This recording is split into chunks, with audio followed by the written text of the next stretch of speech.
Hi friends, welcome back to my YouTube channel. ನೋಡಿ friends, ಇವತ್ತಿನ ವಿಡಿಯೋದಲ್ಲಿ ನಿರ್ದೇಶಕ ನಾಗಶೇಖರ್ ಅವರು ನಿರ್ದೇಶನದ ಕನ್ನಡ ಚಲನಚಿತ್ರಗಳ ಬಗ್ಗೆ ತಿಳಿಯೋಣ. ಯಾರೂ ಕೂಡ ವಿಡಿಯೋನ ಸ್ಕಿಪ್ ಮಾಡದೆ ಕೊನೆ ತನಕ ನೋಡಿ. ಅವರ ಮೊದಲನೆಯ ಚಿತ್ರ ಅರಮನೆ.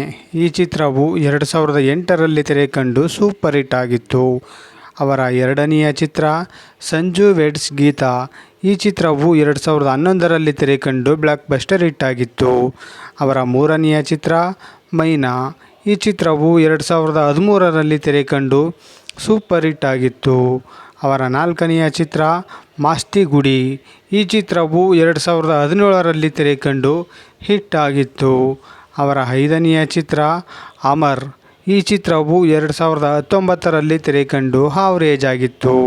ಅವರ ಆರನೆಯ ಚಿತ್ರ ಶ್ರೀಕೃಷ್ಣ gmail.com.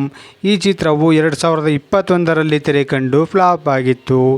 ಅವರ ಏಳನೆಯ ಚಿತ್ರ ಸಂಜು ವೆಡ್ಸ್ ಗೀತಾ 2.